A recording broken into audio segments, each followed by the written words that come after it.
মামা, আজকে আমি প্রশ্ন করব, আপনারা উত্তর দিবেন। একটা প্রশ্নের উত্তর হলো দিয়ে যাবেন। 1 নাম্বার প্রশ্ন, একজন গুরুর আসল দায়িত্ব কি? 2 নাম্বার প্রশ্ন, শিষ্য কেন গুরুর প্রয়োজন অনুভব করে? 3 নাম্বার প্রশ্ন, সত্যিকারের গুরু কিভাবে চেনা যায়? 4 নাম্বার প্রশ্ন, গুরুর প্রতি শিষ্যর আদব কেমন হওয়া উচিত? 5 নাম্বার প্রশ্ন, গুরুর নির্দেশ মানা কেন গুরুত্বপূর্ণ? 6 নাম্বার প্রশ্ন, শিষ্য যদি গুরুর কথা অমান্য করে তার পরিণতি কি হতে পারে? 7 নাম্বার প্রশ্ন, একজন গুরুর মধ্যে কি কি গুণ থাকা জরুরি? 8 নাম্বার প্রশ্ন, একজন শিষ্য কিভাবে নিজের অন্তরকে পরিশুদ্ধ করতে পারে?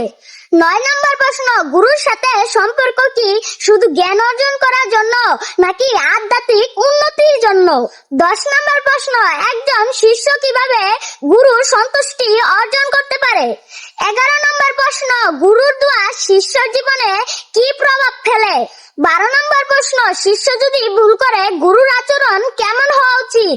13 নাম্বার প্রশ্ন, গুরুকে সম্মান না করলে কি আধ্যাত্মিক ক্ষতি হয়? 14 নাম্বার প্রশ্ন, একজন শিষ্যর জন্য ধৈর্য কেন জরুরি? 15 নাম্বার প্রশ্ন, গুরুর প্রতি ভালোবাসা ও ভক্তি কিভাবে প্রকাশ করা যায়? 16 নাম্বার প্রশ্ন, গুরুর শিক্ষা বাস্তব জীবনে কিভাবে প্রয়োগ করা যায়? 17 নাম্বার প্রশ্ন, একজন মিথ্যা গুরুর ক্ষতি কি হতে পারে?